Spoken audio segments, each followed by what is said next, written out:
Hello, hello. To see you all. My name is Bohdan, and today we are, talking about three schools of thought, especially about cognitive school of thought that I will start with.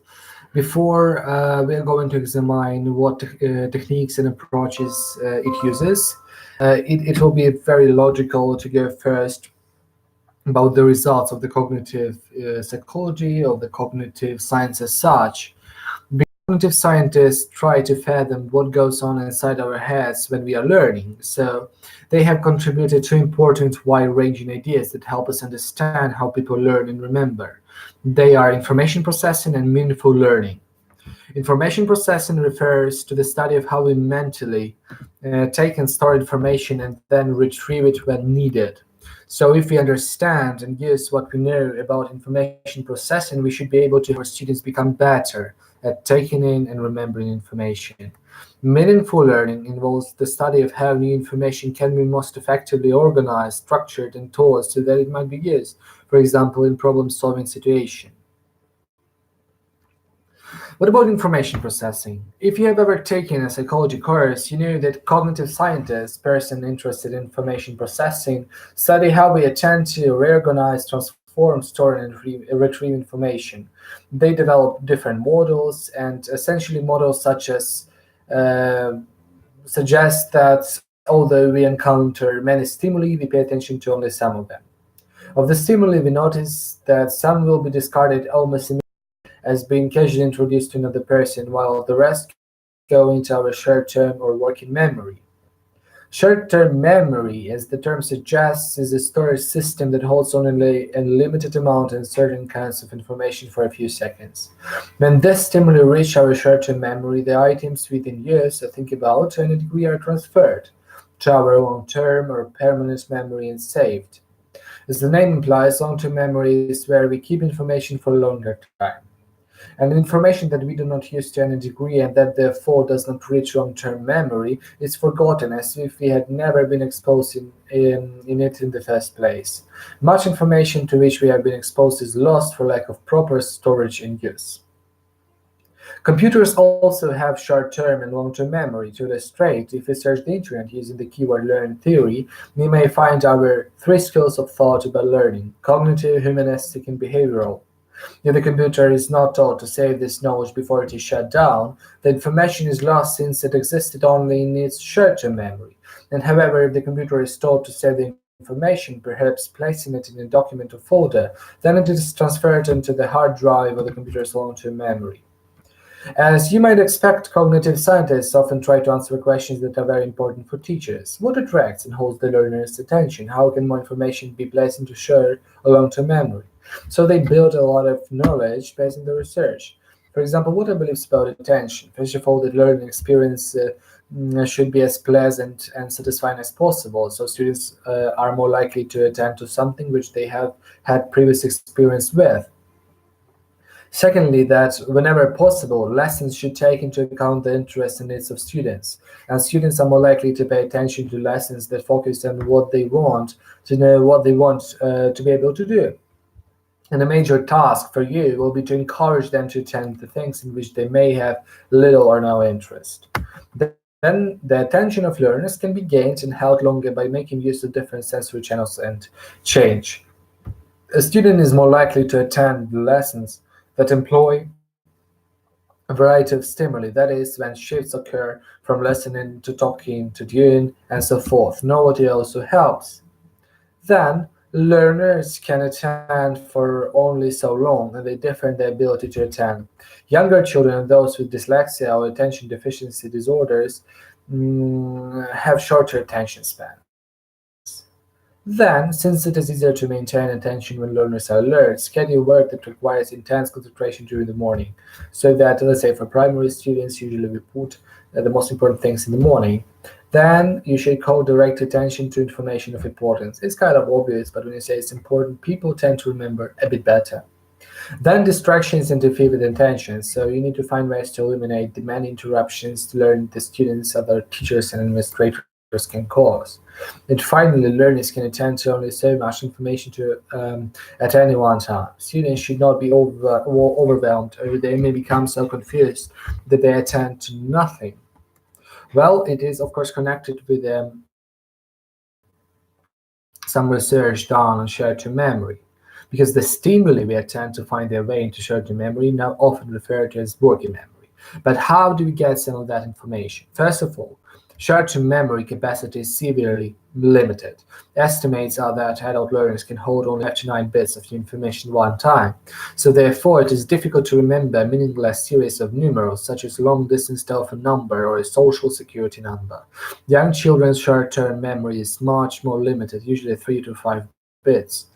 And to overcome the limited capacity of our short-term memory, new information can be both organized and connected to what we already know. For example, learners can be helped to combine or chunk new information. Thus, a 10-bit long-distance telephone number is placed into three chunks. Actually, information can be remembered better by connecting it with what students already know. Consider the following task. You are helping students learn multiplication facts. They know that 6 are 36, so you help them see that 7 6 is only 6 more. Then, to forestall forgetting new information, we must use, or as cognitive scientists say, engage in active rehearsals with it. So, such rehearsals can involve either practicing repeatedly or simply thinking about information. Good, but what I believe is long-term memory, is it really different from short-term memory? Because you may guess that, well, if there is short-term and if there is a long-term, probably there should be some, exact difference between them, among them. And of course, there is. First of all, the capacity of our long-term memory seems limitless, so we never run out of room. Well, of course, it's a very strong thing to say. It's actually kind of hard to say that. Look, it's completely let's say limitless. Of course, some people tend to remember more. For example, I had an old who passed away unfortunately, but she could remember so many things. As my uncle currently also has it, he has very poor education, but the long-term memory is brilliant. Okay, let's go on. Secondly, we are best able to retrieve information from our long-term memory if that information was related to something we know at that time. Thirdly, we can call up or collect related information for long-term memory when processing new information in short-term working memory. For example, as you receive new information about how people learn, you can compare it with information you have already learned. In this instance, as you go along, you're able to compare what you already know about short-term memory with what you are learning about long-term. Fourth thing is that reviewing information fixes it more firmly, obvious, and mnemonic or memory tricks can be also used. We will talk about it a bit later today. If we talk about cognitive approaches, of course, this information that I gave you before that was highly needed, because all things are actually about science here. You need to know what's short, what's long, to make a cognitive approach work. So one way of teaching based on meaningful learning is called expository teaching or reception learning. Most often we call it presentation, whereby the teacher directs the learning activity, prepares students for learning, presents information logically, clearly, connects the information to be learned with what students already know, and uses variety in presenting new information. However, just as importantly, the teacher engages and supports learners. For example, has learners review, thinking about the new information, provides learners with assistance, helps them summarize what they learn about when possible, has them consider how to apply it to life situations, and so on and so on. The second one is authentic learning, and research suggests knowledge is more meaningful and remembered longer when it can be related or results from a child's real world, or when children learn by doing. So rather than tell students what they should know, give them some tasks requiring them to learn directly from the environment. For example, when students are learning about weather, they learn about and use the tools meteorologists have. When it is necessary to use the library, students learn library skills. And when children are to learn numbers, they see how numbers are a part of the environment, that there are many reasons they need to know arithmetic and so forth. And such experiences also provide a sense of personal achievements and self-discovery. So authentic learning is similar to the concept of direct experience. Both conclude the first-hand personal experience is to then second-hand, vicarious, abstract kinds. You learn by doing. Some people really don't like it, honestly. Some people do not think this is a very nice idea, but generally I think it is. And personally love this idea. I use it a lot in my classroom. For English as a second language. However, it can be used everywhere for math, for English as a first language. A lot of things can be used there. What about scaffolding? Is the third one. And this term puts us in the mind of painters and window washers who use scaffolds for support. Providing learners with support also makes sense. When learners need help or guidance, wise teachers provide better directions and better explanations or provide additional learning resources.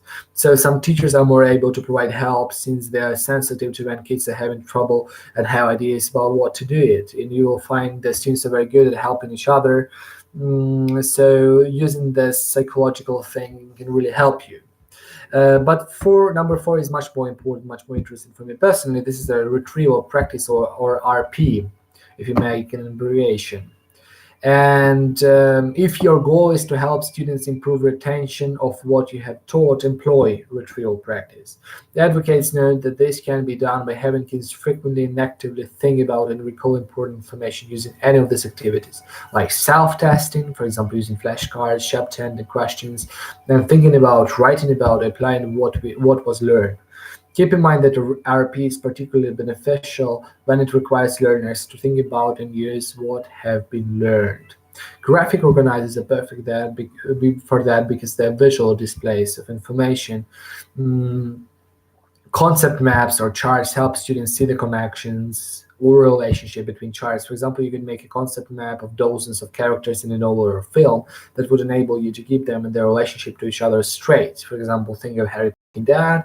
To illustrate, take Harry and place his name in circle in the middle of the page, and then place other characters in surrounding circles in proximity to Harry's. And those circles might be labeled. So by that, you can actually on this, concept maps or charts, you can put everything and make it the learning really easier. In my opinion, it really, for example, helped me. So we already talked about expository teaching, authentic learning, scaffolding, reciprocal teaching will be the next, and problem solving as well. So, what is reciprocal teaching? It's an instructional activity during which a dialogue or interchange takes place between teacher and student regarding what is to be learned. The dialogue is characterized by higher order thinking, as you will see later. Usually, a reciprocal teaching is thought about as a way to help kids comprehend or understand what they read. Before doing after reading, they are directed to employ at least four learning strategies. First of all, they do predicting. So, readers predict beforehand what the story will be about based on the title, illustrations, or graphics. Then questioning. Readers make up questions that would like answered as they read. Then clarifying. Readers clarify what they do not understand, getting help from further reading other students. And then summarizing in their own voice, learners identify key ideas and bring them together to create a summary. Reciprocal teaching, of course, has other shades of meaning, and one is the gradual shifting of teaching responsibility to students. Suppose that an instructional objective you have is to teach students how to summarize. As you teach summary making, you gradually shift teaching responsibilities to students. For example, you ask Julia or Kathleen to tell how to summarize and how that may differ from your paired method. You stand aside and listen, and you prompt, react, and command from other students. Um, at other times, you might ask learners to go to the board, demonstrate, describe how to multiply fractions or diagram a sentence. Such instances are always accompanied by students' interchanges, more thinking aloud, more clarifications, other mental processing of that information to be learned. Studies show that reciprocal teaching is quite effective, actually.